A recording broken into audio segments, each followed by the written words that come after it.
Hello, everyone. Welcome or welcome back to I See Melanie. And I should probably welcome myself back because this is my first video in 3 months.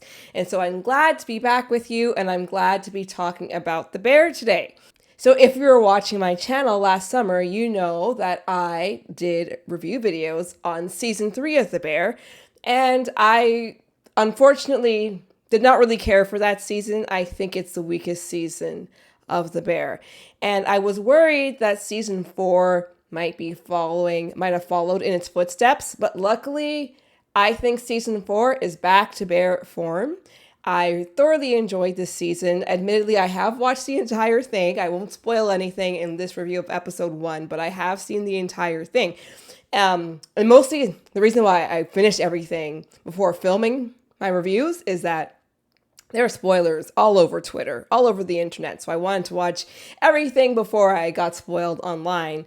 And the one thing I have seen, though, are the reviews. Rotten Tomatoes this year is the lowest rated season out of all, which I find a little baffling. I don't know how this is rated lower than season 3. But anyway, we're here to talk about episode 1. And of course, I will be doing a video on each of the episodes going forward, but let's start at the beginning. And episode 1, I believe, is called Groundhogs. And so this plays a major role in the entire season, but of course this episode. Okay, let's start off at the beginning. And of course, that is the scene with Mikey and Carmy. So I love Jon Bernthal. Big Walking Dead fan. I've loved Jon Bernthal for 15 years now. And it's always nice to see him on The Bear. And he wasn't really on it that much this season, but it was nice to start off with it. And one theme that is central throughout this entire, series really, but this season is that Mikey is the driving force behind everything. And so, of course, it was nice to see Mikey and Carmy having a conversation, one that wasn't too volatile. There wasn't much yelling or raising of voices or anything. It's just the two of them, nobody else to kind of get in the mess. But yes, Mikey is always in the forefront or in the background of Carmy's mind. And he really, ultimately, I think the reason why Carmy kind of acts the way he does, or part of it, is that he still hasn't processed the grief of losing his brother. And randomly, I was watching a Dr. Mike video on YouTube yesterday, and he was talking about the difference between bereavement and grief. And I never really gave it all that much thought. But basically, bereavement is the amount of time after a loved one dies, and grief is the reaction to a loved one dying. And so, yes, Carmy is still very much unresolved about his brother's death, and that is really his brother's words, his brother's life is going to play a huge role in this season. And that part of the conversation where they're talking about Mikey and his job working at a car rental place, and how, Carmy asked him, like, why did you get into it? Do you really like it? Does it bring meaning to you? And he's like, oh, I guess it's a job. Like, I don't know. I don't really care. And when they were talking about Carmy opening up a restaurant, and he said a restaurant is a place where people go to forget about the problems, to have a good time. They create this experience for themselves. Everybody likes restaurants. And even our dad liked restaurants. So I think for one, with Carmy, again, seeing him in present day, we know that he's not settled in himself. He hasn't been this entire time. And I think one of the reasons why he went into culinary school was to, be able to create a restaurant so he can create this refuge, this place that can bring him joy and other people around him. And that could bring him joy, just like seep into him. He definitely has a lot going on. Throughout this entire series, they never really went into what happened with their dad. Obviously, it wasn't good, but I wasn't sure if he was dead or alive or he lived or whatever. And so when Carmy asked him what he's like, I thought, okay, maybe he died before Carmy was born, or when Carmy was, 2 or something, and he doesn't remember him. But then when Mikey asked him, have you spoken to him? And he said, not lately. So I'm like, okay, well, he's still alive. So hopefully in season 5, they can address that, because I think that's a missing part of the Berzatto family that I think, I would like to know. Let's talk about the restaurant review, the culinary dissonance. So I think we could probably guess from last year that the review wasn't great. It wasn't completely terrible, but it wasn't the best. And it makes sense because that place was a disaster. The whole changing the menu every day situation was just a recipe for disaster. And of course, the yelling and the people's proximity to the kitchen, so patrons could hear them yelling and see the pandemonium in that little slit of the window. So yeah, they didn't get the best review, which I think they should be happy that they got a review as good as that, because yeah, their place was a disaster. And even Carmy at this point, he can't admit that, yeah, this place is a mess. So he said they don't like the vibe, and Sid's like, no, they don't like the chaos. This is not the way it should be. And they start talking about Carmy and him tacitly loving the chaos. And he says he doesn't love chaos. He likes the simple conversation, the ease of the conversation he's having there with Sid. And he doesn't even sound enthused about that. But for Carmy, he's the type of person who, I think, again, because he's going through so many different emotions and he still hasn't resolved his childhood issues with his brother and all of that, he doesn't know how to operate without chaos. He's just so used to it. So when things are calm or things are steady, it just feels weird to him. And I think a lot of people feel like that, like maybe not to the same degree as him, but yeah, the pressure and the anxiety and the energy, it kind of fills you up. And again, if that's what you're used to, when that's not there, when things are calm to most people, that is torture for you.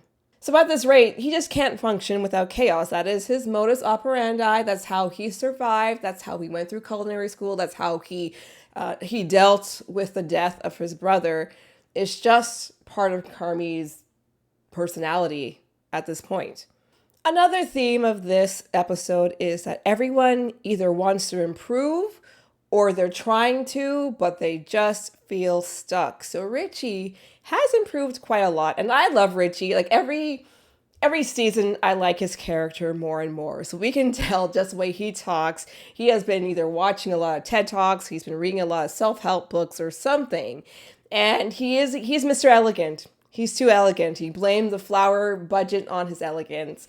And he said something that really showcased how he is trying to improve himself. So he was talking about his daughter, and the daughter wanted a bear, and it cost $100, and she was throwing a fit about it. And he said that, I'm reading my notes, I tried to establish a set of rules by fostering an independence to help develop self-control, like I run my business.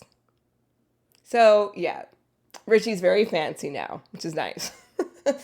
Okay, and so we've got Tina. Tina is looking to up her game, mainly like upping the time or upping her speed at which she can prepare these pasta dishes, because I think that was mentioned in the review.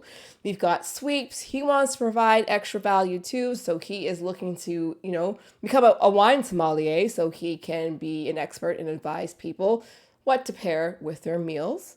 And we have Ibra too. He wants to make his mark. He really wants to make his mark. And Marcus is always fine-tuning his craft with the pastry chefs. So everyone is trying.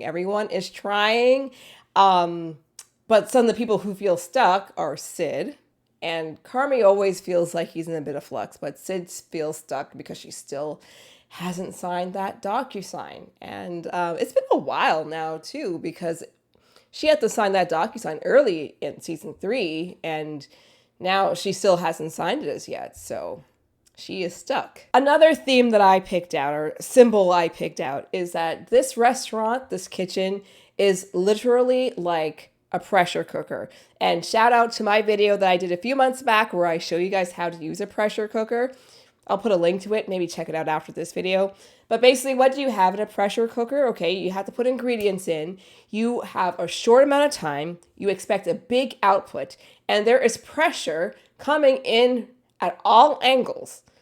And you have to perform. You have to do well. So again, Uncle comes in, computer comes in, and they've got that timeline, that countdown clock, which looks like a larger version of those countdown clocks you see in explosive devices in the movies. But basically they have 2 months to ship up. And to me, I don't know. I can understand, yes, you got 2 months and pace yourself accordingly, try to get better within that amount of time. But to see a visual representation of a countdown to your doomsday, essentially, your restaurant's doomsday, every day, it's like, is that the best idea? And I think it's so interesting with, computer. I think we learned his name is actually Nicholas, but he's a computer. He's a guy who's good with math. He can understand data. He can synthesize it and stuff. But like a computer, or I guess who knows with AI and everything these days. But the idea of a computer is that, yeah, it's good at computing. It's good at doing the math and crunching things. But the empathy and the humanness is just not there. So yeah, like I guess from his perspective, from a numbers perspective, they really should have shut down this place a long time ago.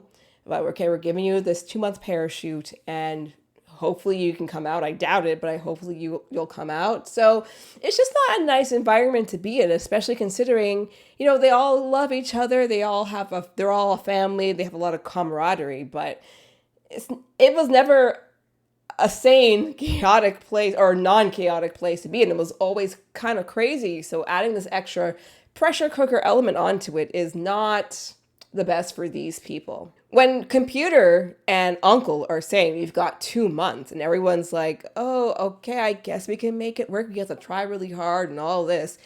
And Carmy is still talking about, I want to get the Michelin star. And that kind of irritated me because if you are on your last 2 months of legs of operation, you're out of money and you're getting all this pressure all the time, you need to get your head above water, I would think, first, before you think of, okay, within this short amount of time, I'm going to get this operation above water somehow magically, and I'm going to reach the heights of getting a Michelin star in 2 months with a kitchen that's not running exactly the way it should, with you, Carmy, the boss, whose head is all over the place. It's just like, are you dealing with reality, Carmy? Carmy is not right. Now let's talk about our boy Carmy. So as I mentioned in last year's videos, I love Carmy for a couple of reasons. One, I think Jeremy Allen White is a fantastic actor. I've been watching him. I first learned of him from Shameless, so I've been watching him on TV basically since he was a teenager. And was always very good at the dramatic scenes in that show, and of course he's good in it here, right? Also, I did mention that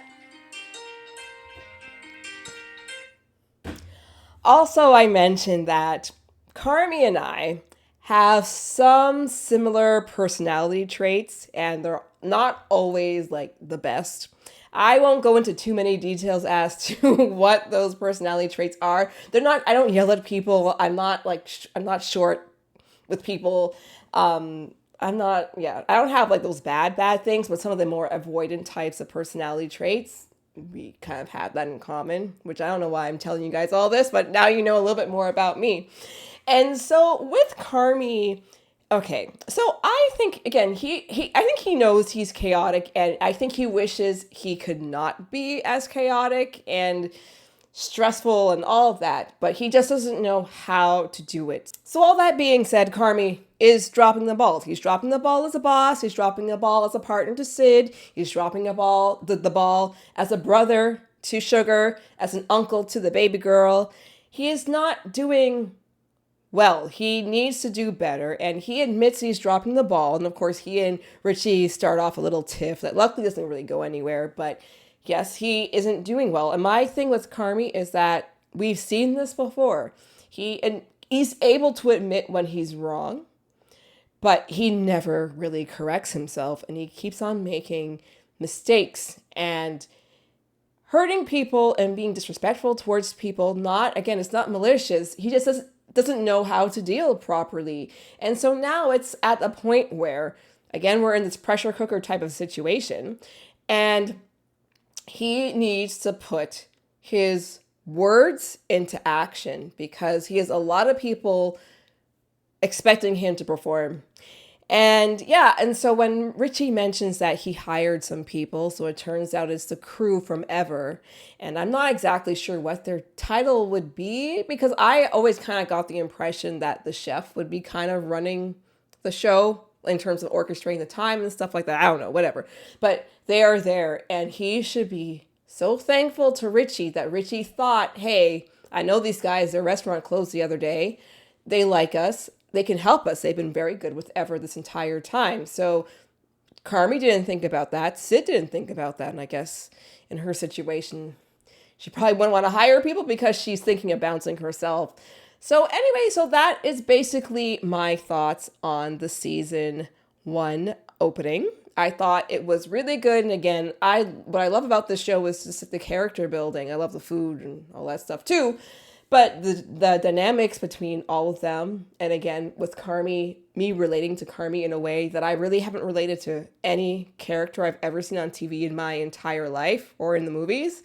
I really like seeing his depiction on the screen. So I'm going to film the second video right now. So I will publish at the same time as this. Make sure you check that out. And thank you again for watching me here on I See Melanie. Please let me know what you thought about my thoughts on this episode, the thoughts on this episode that you have, whatever. I love talking about the bear. So let's have a little discussion going on. And I'll see you very soon in the discussion for episode 2. Okay? Bye, everyone.